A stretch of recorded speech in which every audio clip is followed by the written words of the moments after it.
Madame, Monsieur, bonsoir, bienvenue dans ce journal. Voici ce qui domine l'actualité. Les indicateurs du marché régional de l'UEMOA sont au vert. Plus de 12 000 milliards de francs CFA mobilisés en 2020. Le Conseil régional de l'épargne publique et des marchés financiers veut lever tous les blocages pour aller encore plus loin. Une rencontre à Abidjan a permis d'élaborer toutes les solutions comme l'intégration des fintech pour confirmer la vitalité de ce marché. Le 17 avril de chaque année marque la journée mondiale de l'hémophilie, une maladie qui se manifeste par les troubles de la coagulation. En Côte d'Ivoire, il y a plus de 2500 malades. Les autorités sanitaires et les partenaires sensibilisent les populations sur un mal peu connu. Il faut mobiliser le plus grand nombre pour vaincre cette maladie. C'était un festival de masques et de danse de toutes les régions du pays pour témoigner leur solidarité au peuple sénoufo. Il se tenait à Korogo les funérailles traditionnelles de l'ex-premier ministre Amadou Gon Coulibaly au rythme du Thématé, le Zaouli, le Ngoron et le Soromingjo. C'était un rendez-vous culturel à suivre dans ce journal. Et puis le prince Philippe, époux de la reine Elisabeth II, inhumé ce samedi. C'était dans le domaine du château de Windsor, en présence des membres éminents de la famille royale. Les obsèques royales organisées dans une relative simplicité en raison du contexte sanitaire. C'est un artiste peintre atteint d'un trouble congénital cardiovasculaire et d'une tumeur des cordes vocales qui espère continuer à vivre. Guy-Serge Pinto pénètre l'univers social, il dépeint la société loin du confort des grandes villes. Il met en lumière des scènes de vie, des portraits d'hommes et de femmes qui mènent de petites activités pour se prendre en charge. Les œuvres de la main, c'est le thème de l'exposition d'une vingtaine de tableaux mis en vente pour financer son opération chirurgicale. Bonsoir Serge Guy Pinto. Bonsoir. Vous êtes l'invité de la page culture. Oui. Merci d'avoir répondu à notre invitation et on vous retrouve tout à l'heure pour parler de vous, cet artiste qui peint à la sanguine. On en saura davantage tout à l'heure. Les 8 pays du marché sous-régional UEMOA ont enregistré le montant annuel de mobilisation de fonds le plus élevé en 2020, plus de 12 000 milliards de francs CFA. Cependant, plusieurs difficultés dans l'application des textes réglementaires alourdissent le bon fonctionnement du marché. Le Conseil régional de l'épargne publique et des marchés financiers apporte des solutions. Plusieurs recommandations arrêtées au cours d'une rencontre à Abidjan. On fait le point avec Cheikh Koné. Le marché financier sous-régional de l'Union monétaire ouest-africaine se porte bien au regard des performances enregistrées ces dernières années. Depuis la première levée de ressources en 2016 à ce jour, ce sont plus de 12 000 milliards 233 millions de francs CFA mobilisés sur ce marché. À cela, il faut ajouter 10 milliards 400 millions de francs CFA de capitalisation boursière réalisés en 2020, soit 11,7% de la richesse de l'Union. Ces indicateurs ont le mérite de confirmer la vitalité du marché financier régional. Sauf que, face aux enjeux de la compétitivité avec certains marchés régionaux et internationaux, il est nécessaire pour ce marché sous-régional de faire sa mue. On a un marché commun aux 8 pays, mais ce marché-là est dans un écosystème mondial où les technologies évoluent. Aujourd'hui, on vous parle au niveau international de tout ce qui est blockchain, de tout ce qui est fintech et tout ça. Donc, c'est des choses qu'on doit intégrer. Et dans nos marchés, c'est de nous assurer que notre marché répond à nos besoins. Cette initiative du Conseil régional de l'épargne publique et des marchés financiers CREPMEF s'inscrit dans le cadre du projet d'appui au développement du marché financier régional avec la contribution financière de la Banque africaine de développement. Pour Mamadou Ndiaye, président du CREPMEF en fin de mandat, cette revue va révolutionner le marché sous-régional. Permettre la mobilisation de ressources à moindre coût dans des conditions sécurisées et accompagner le développement de nos économies. Et je crois que d'ici la fin de l'année, le marché financier sera bonifié d'un corpus réglementaire qui n'aura rien à envier aux autres places. Le marché financier régional est composé de 8 pays, dont la Côte d'Ivoire. À ce jour, 234 acteurs y officient contre 150 il y a 5 ans. Et dans l'UEMOA, on pense aussi au renforcement d'une administration aux couleurs du numérique. La Côte d'Ivoire veut justement moderniser les prestations du service public. Les experts de l'ANSUT et ses partenaires ont présenté les résultats de l'étude de faisabilité du projet. Ces conclusions, on va le voir avec Jean-Marc Diadji, visent entre autres à améliorer les infrastructures digitales. Les experts de l'Agence nationale des télécommunications TIC ANSUT échange avec les partenaires sur les conclusions de l'étude sur le projet d'appui au renforcement de l'administration électronique. Les décisions de cette étude s'articulent autour de 3 actions. Améliorer les infrastructures digitales, multiplier les plateformes d'échanges digitaux dans les administrations publiques et élaborer un plan efficace de contrôle des données. Nous avons mis en place un réseau qui a interconnecté l'ensemble des ministères et toutes les institutions de la République. Donc ce volet infrastructurel sera revu et les points d'amélioration sur ce volet seront ressortis.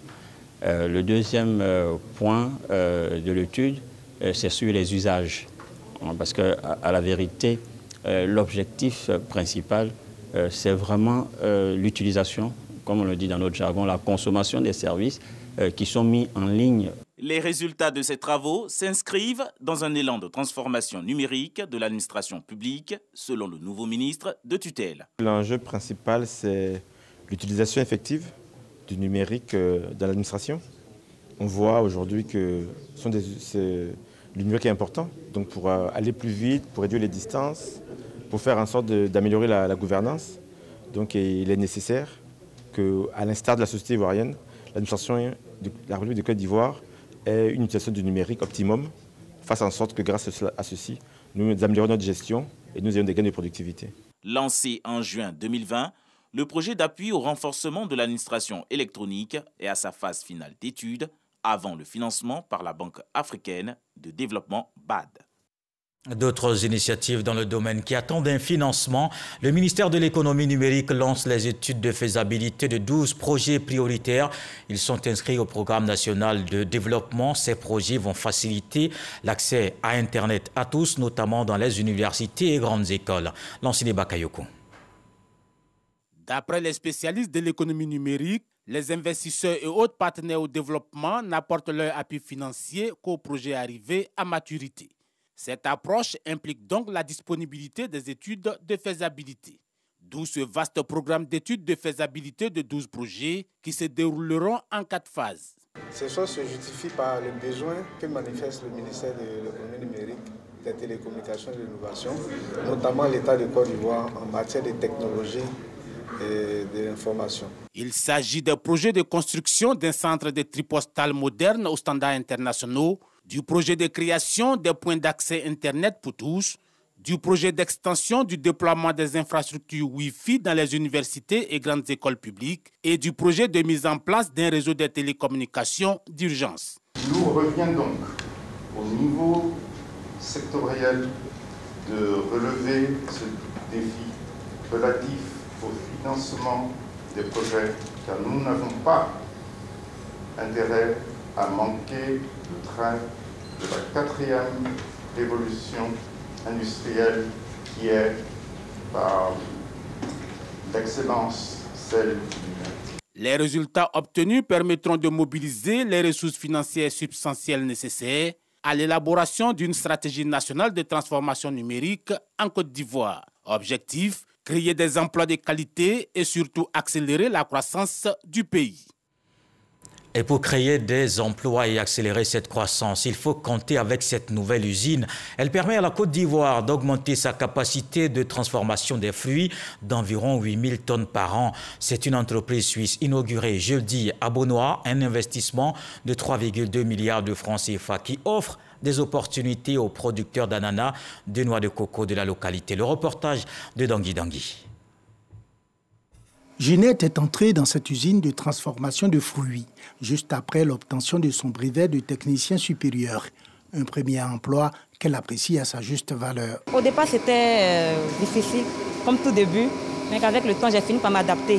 Comme Ginette, plus de 400 jeunes travaillent à l'usine HPW Fresh and Dry Côte d'Ivoire, une usine de séchage de fruits tropicales. Le Sud nous propose une sélection des fruits autre que de la mangue, parce que nous, on veut vraiment travailler toute l'année sur 365 jours.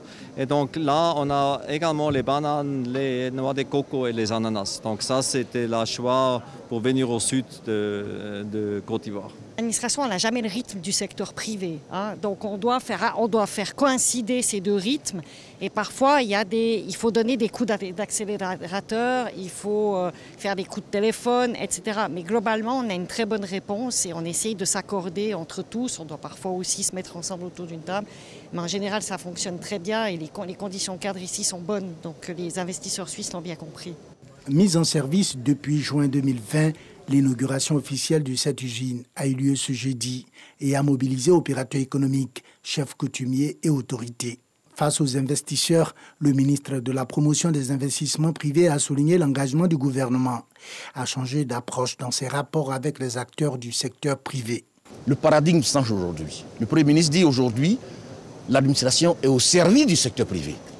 Donc c'est le secteur privé qui doit être mis en avant, c'est le secteur privé qui doit être favorisé, qui doit être développé pour que l'administration justement puisse avoir les moyens de faire les développements des services publics dont elle a la charge. Située à la périphérie du village de Assé, dans la sous-préfecture de Beaunois, cette usine de séchage de fruits a une capacité de transformation d'environ 8000 tonnes de mangue, d'ananas, de noix de coco et de bananes par an. Je vous emmène dans la Marawi. La migration à la TNT continue. La couverture nationale de la télévision numérique terrestre est à 80%. Le signal analogique du centre émetteur de l'Otanzia à Boisflé est éteint. Pour recevoir les images du groupe RTI et bien d'autres chaînes privées, les populations de la région de la Marawi devront utiliser les équipements de la TNT. Soro Corona. Par ces gestes simples, le chef des cantons Yaoulé et le sous-préfet de Boisflé arrêtent les signaux analogiques des RTU 1, RTU 2 au centre émetteur de l'Otanzia. Cette extinction marque la migration du système analogique vers la télévision numérique terrestre TNT dans les régions de la Marawi, du Bélier et du district autonome de Yamoussoukro. Les populations de ces régions devront désormais utiliser les équipements de la TNT pour recevoir les images du groupe RTI. À travers cette extinction, la Société ivoirienne de télédiffusion, IDT, continue le déploiement de la TNT sur l'ensemble du territoire national. Tous ceux qui recevaient les images de la RTI notamment ne pourront plus bénéficier de nos images si ces personnes-là n'ont pas notre kit qui est composé d'un décodeur et d'une antenne TNT. Une fois que vous avez acquis le kit-là, vous n'avez plus besoin d'abonnement, vous bénéficiez gratuitement et cela est une faveur du gouvernement ivoirien. Les premiers bénéficiaires des équipements de la TNT se disent satisfaits de la qualité des images de cette technologie de pointe. Les images que la TNT émet sont des images très intéressantes et le son et tout ce qui accompagne sont intéressants. Et vraiment, nous vous invitons à pouvoir acquérir tous ces dispositifs pour avoir de bonnes émissions.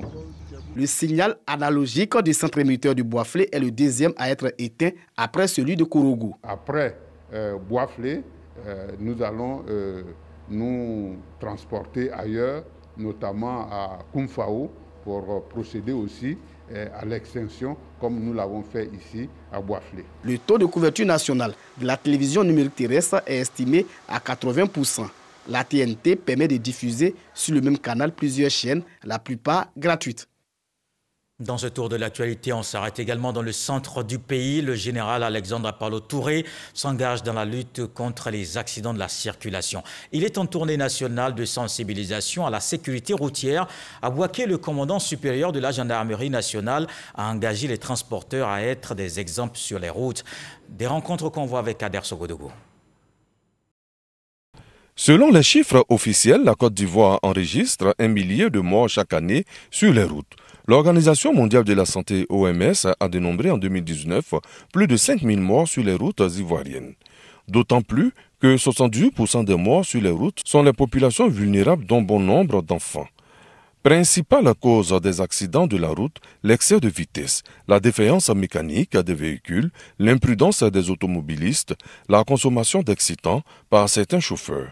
Pour freiner cette situation déplorable qui endeuille les familles, le commandant supérieur de la gendarmerie nationale, le général Alexandre Apalo Touré, a entamé une tournée nationale de sensibilisation des acteurs du secteur des transports sur les enjeux de la sécurité routière. À la préfecture de région de Béquin, le commandant supérieur de la gendarmerie nationale a engagé les transporteurs à être des exemples sur les routes. L'élément le plus dangereux, le plus grave, le plus favorisant des accidents sur nos routes, c'est la vitesse, l'excès de vitesse. Il faut que les uns et les autres prennent conscience très rapidement.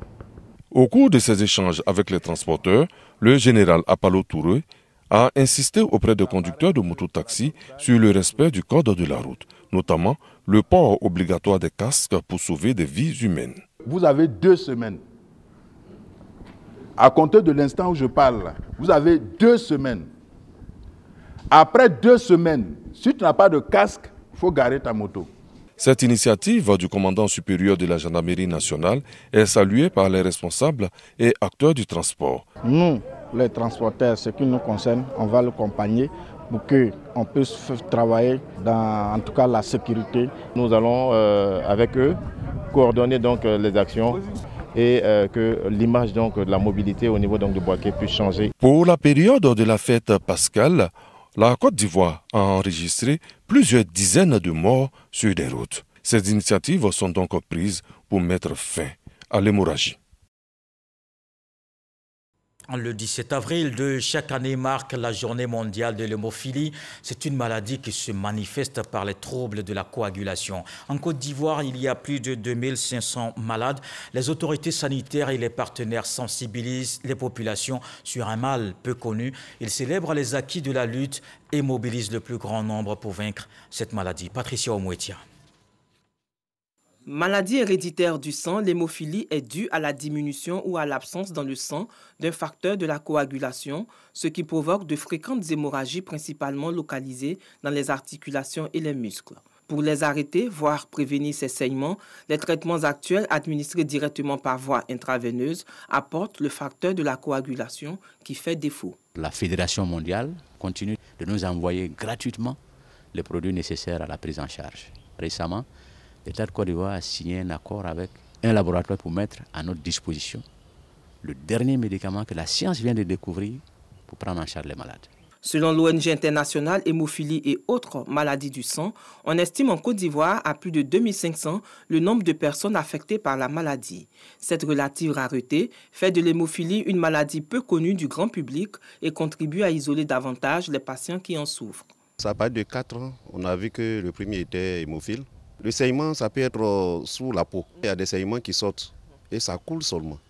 Ça ne s'arrête pas. Chaque semaine, tout enfant bénéficie d'une injection de facteurs.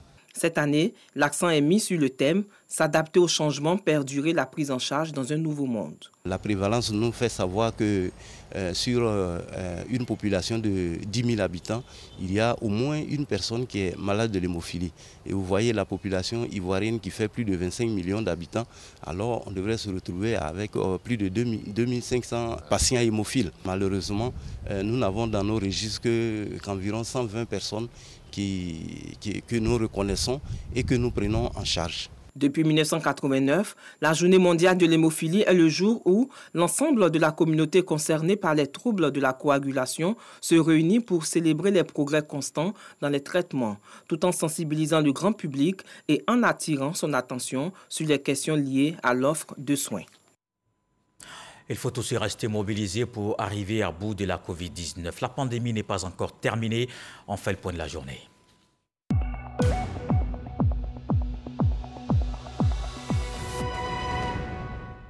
Le ministère de la Santé, de l'Hygiène publique et de la couverture maladie universelle a enregistré ce samedi 45 nouveaux cas de Covid-19. Au total, 45 519 cas confirmés, 45 064 personnes guéries et 274 décès. Nombre de personnes vaccinées, 93 540 du 1er mars au 16 avril. Basée dans la région de Bourgogne en France, l'association Naïwa fait des dons à Koumassi. L'organisation regroupe des ressortissants de la commune qui ont visité jeudi la maternité de l'hôpital général. Un geste de solidarité que ses membres veulent perpétuer pour contribuer au mieux-être des populations. Michel Mambo.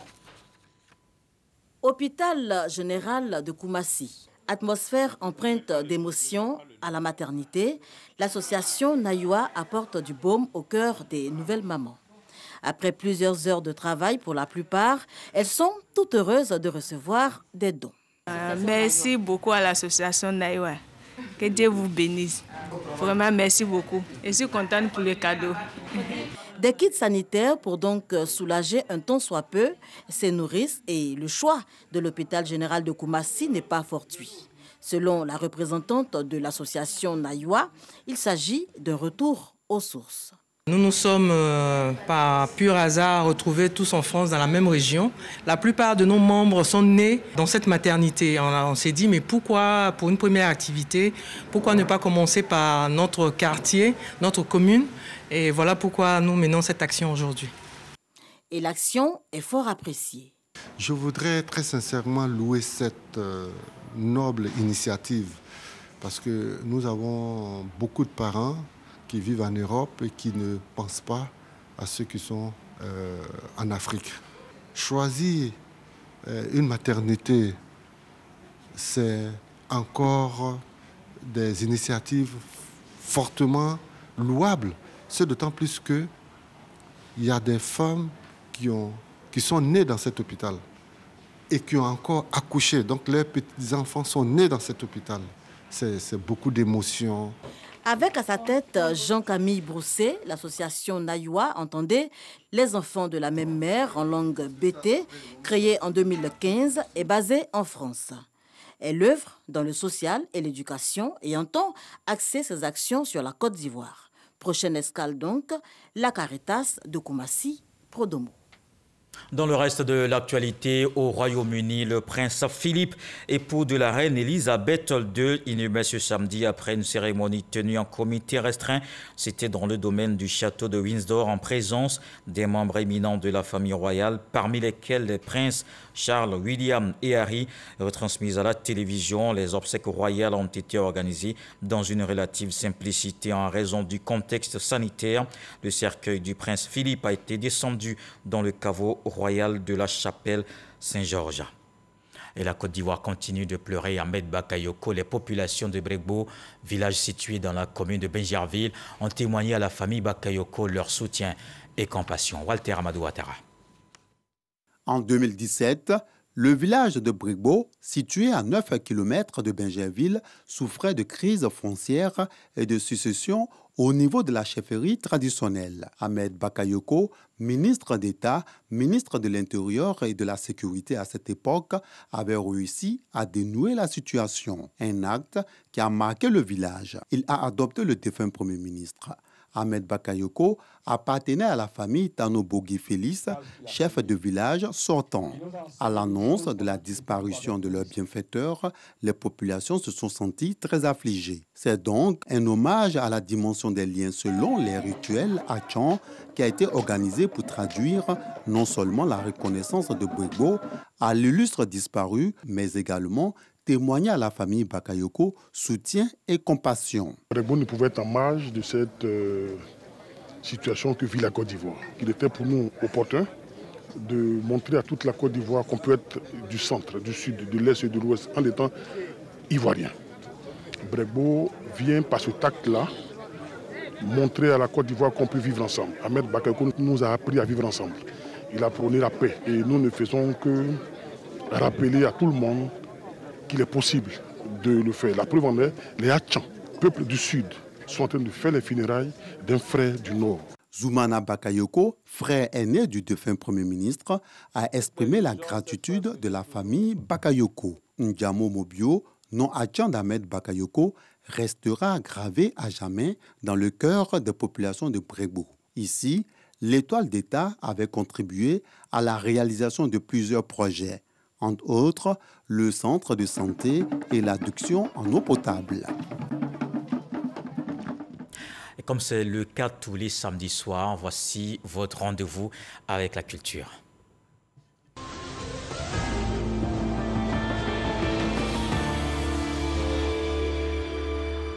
Du 31 mars au 11 avril ont eu lieu les funérailles traditionnelles de l'ex-premier ministre Amadou Gon Coulibaly à Korogo. C'était un rendez-vous culturel et un festival de masques et de danse de toutes les régions du pays pour témoigner leur solidarité au peuple sénoufo. Nous avons sélectionné quelques-unes des danses pour vous faire vibrer au rythme de toutes ces sonorités ivoiriennes. Vous allez le voir avec Ami Sissoko, le Tématé, le Zaouli, le Ngoron et le Soromingyo.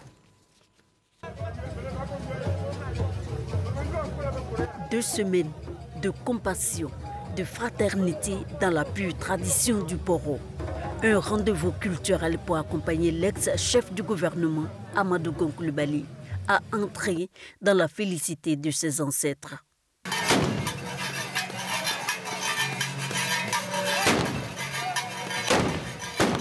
Au funérailles traditionnelles de feu, le Premier ministre Amadou Gon Coulibaly place Gondala au quartier Soba de Korogo. Les régions étaient toutes représentées, chacune fortement mobilisée tant au niveau des hommes que de sa richesse culturelle. L'exemple de la Nawa avec les pleureuses traditionnelles, les paroliers et chansonniers.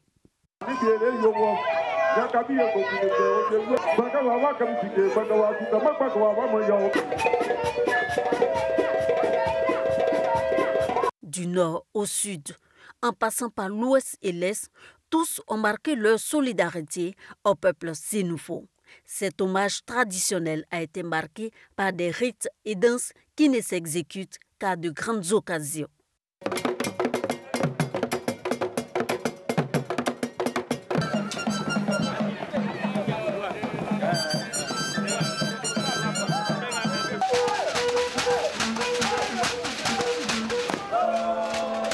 Les alliés ont sorti le grand jeu. Toutes les danses préférées de l'ex-chef du gouvernement étaient là. Le Tématé du Tonpuy.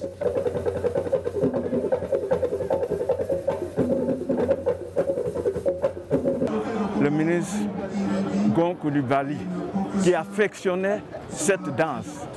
Et comme ce sont ses funérailles, il fallait amener pour réveiller l'esprit et la présence de ce grand homme disparu.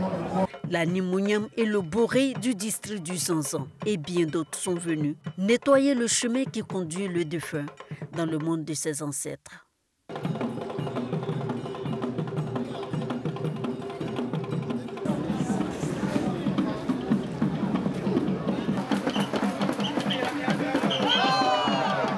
Les funérailles traditionnelles en pays sénoufo ne sont pas un moment de tristesse. Amadou Gon Coulibaly était un adepte du Poro et fortement ancré dans la tradition sénoufo.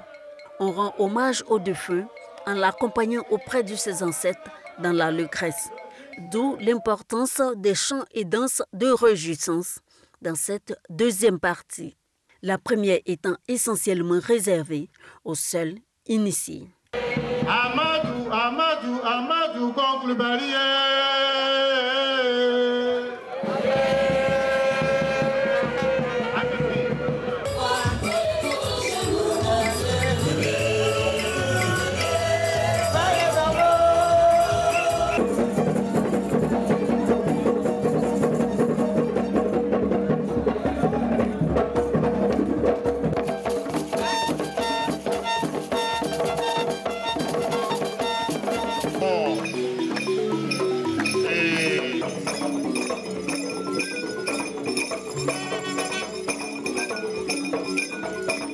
Danser le Ngoron suppose que vous avez fait avec succès. Vous avez passé avec succès l'ensemble des différentes étapes de l'initiation au Poro. Et donc, ne danse pas le Ngoron qui veut, mais danse le Ngoron qui peut. À Korogo, les Ivoiriens sans distinction sociale, ethnique, religieuse et politique ont marqué leur solidarité au peuple sénoufo pour le repos éternel de celui que l'on appelait affectueusement le lion. Le balafon qui aimait particulièrement le défunt ainsi que le Soromingyo ont fermé la boucle. C'est la ferveur.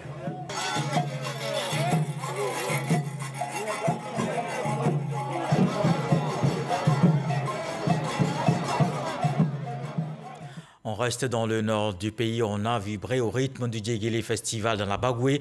Une semaine d'intenses moments de Balanfon lors de cette 5e édition. Pour la clôture, l'artiste ivoirien Nico Bala et le Malien Dabara ont donné un concert au stade de Boundiali. Un reportage de Issa Tchonanyo et Lurika Dongo.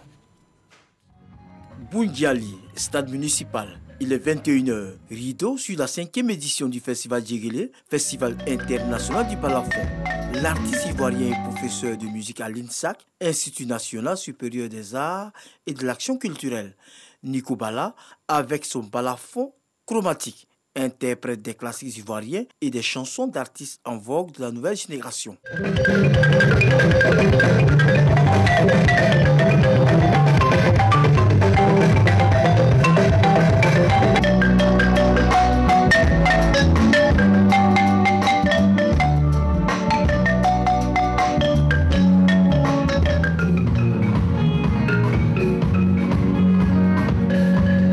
Habitué des scènes du festival Djegele, l'artiste malien Dabara ne rate pas l'occasion de faire plaisir à ses nombreux fans de la ville de Boundiali, chef-lieu de la région de la Bagoué.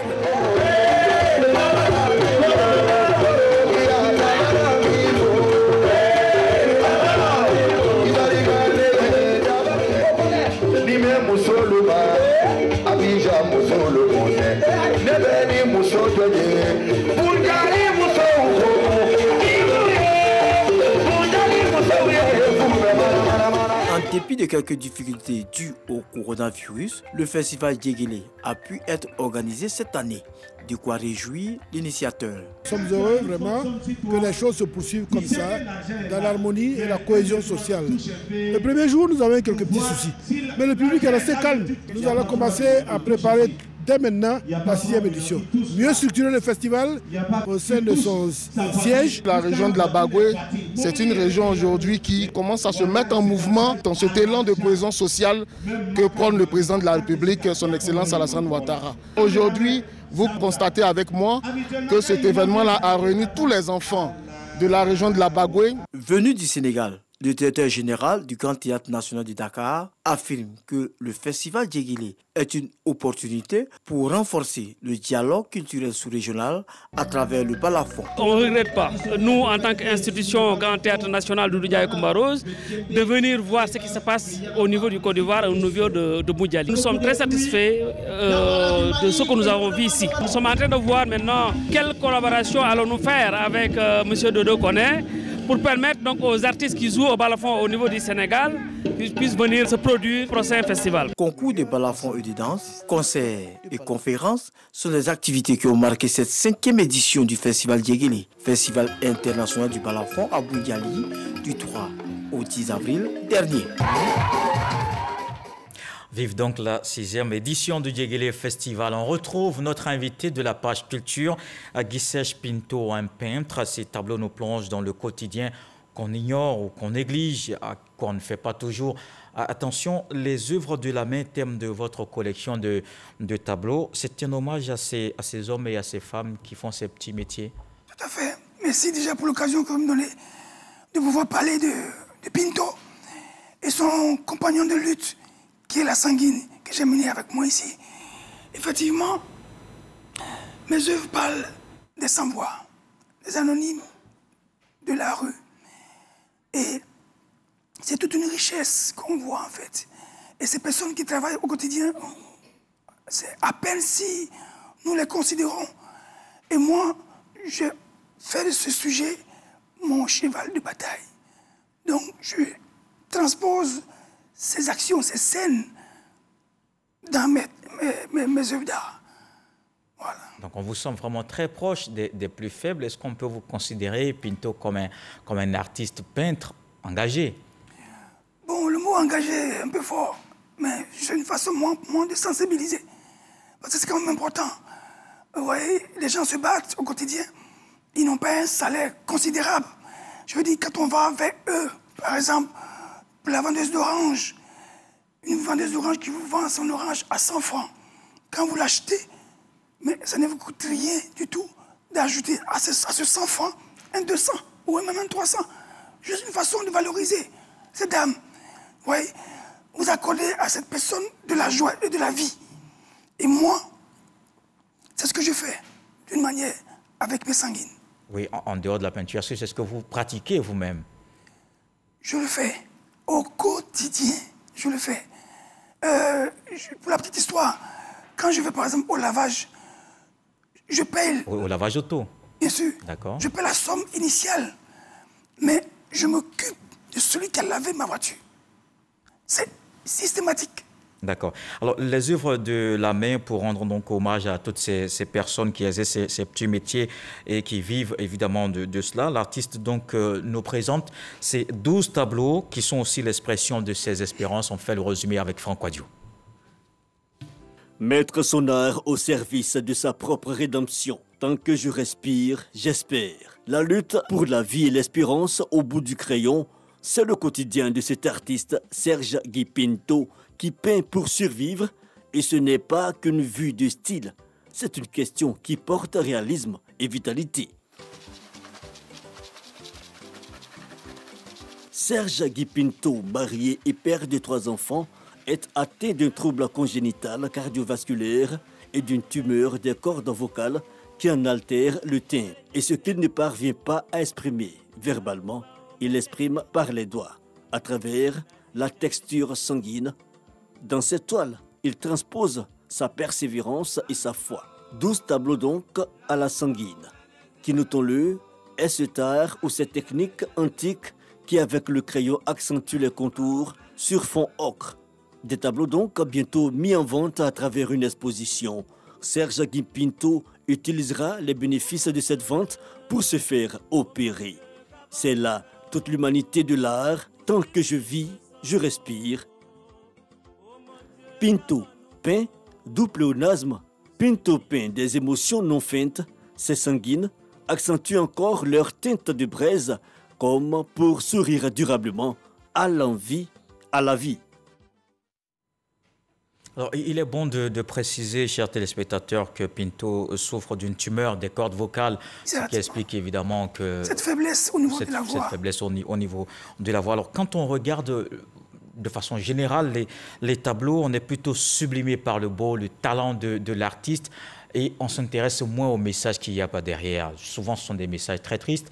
Est-ce qu'entre l'histoire racontée et l'esthétique qu'on voit, il n'y a pas un rapprochement à faire? Si, il y a un rapprochement. Parce que cette tristesse qu'on peut qualifier ces personnes qui se battent pour vivre, n'est-ce pas? Parce que ils économisent combien pour espérer un jour meilleur? Non, il n'y a rien de bon. Et moi, j'essaie de donner une autre dimension à ce regard qu'on a. C'est d'apporter de la vie. Quand on voit l'œuvre, et quand on s'extasie devant l'œuvre, quand on est content devant l'œuvre, moi je gagne. Enfin, je gagnais, je suis heureux. Parce que je veux passer un message d'espérance de vie. Oui, alors vous tenez dans la main la sanguine, c'est votre particularité. C'est avec cet instrument qu'on voit ces merveilleux tableaux que vous faites. Pourquoi vous êtes resté à cette pratique qui est ancienne, je le rappelle, elle n'est vraiment plus pratiquée par les artistes aujourd'hui? Pourquoi vous êtes resté attaché à la sanguine? Bon, on va dire c'est toujours le même problème de santé. Parce que je peignais à la peinture à huile. Donc c'est la peinture à huile avec ses différentes composantes, le diluant, l'essence de térébenthine. Tout ça m'affectait en fait. Donc je me suis dit, je ne vais pas pouvoir continuer dedans. Donc c'est pour ça que j'ai opté pour la sanguine. Et je suis resté dans la sanguine. Alors pour que vive la peinture, il faut un artiste en bonne santé. Et vous, Pinto, vous avez besoin de nous. Vous avez besoin des mécènes, des donateurs pour financer votre double opération. Donc ces artères de votre cœur qui sont bouchées et cette tumeur qu'il y a au niveau des cordes vocales. Et c'est d'ailleurs pour cela que vous exposez votre tableau. Il y en a une vingtaine que vous exposez. Bon, oui, moins que ça. Moins que ça. Et on se bat parce qu'il y a d'autres qui sont restés au Cap-Vert, contents de faire bénir en Côte d'Ivoire. Mais pour l'urgence, effectivement, une vingtaine qui sont encore là, que nous tentons de les vendre, pas des ventes, des ventes aux enchères. Et pendant quelle mesure on peut... Parce que le coût est élevé. Le coût des opérations? Les opérations est élevé. C'est estimé à combien? Au moins à 30 millions. D'accord. Et l'exposition, c'est le 29 avril? Le 29 avril au 2 mai. Donc, il n'y a pas assez de temps. Voilà. D'accord. Aujourd'hui, qu'est-ce que vous attendez après cette double opération? Qu'est-ce que vous attendez par rapport à cet événement, justement, de tous ceux qui potentiellement pourraient vous aider? Est-ce que vous avez mené auparavant d'autres démarches ou quels ont été les résultats initialement? Bon, on a essayé d'abord, sans passer par les œuvres d'art, tenter de poser des dossiers, mais ça n'a pas abouti. Et j'ai même osé aller à l'ambassade de France dans l'espoir d'avoir un visa. Ça n'a pas été fait. Donc, aujourd'hui, grâce à des personnes merveilleuses qui ont vu ce que je faisais, ont décidé de m'accompagner et de faire de cette campagne un bon résultat.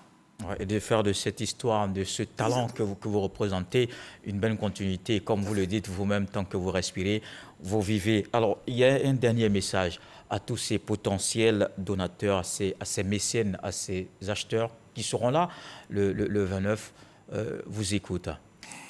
Mais le vernissage va se passer du 29 au 2 mai. Et j'attends beaucoup de ces personnes. N'est-ce pas? Les œuvres ne sont pas vilaines.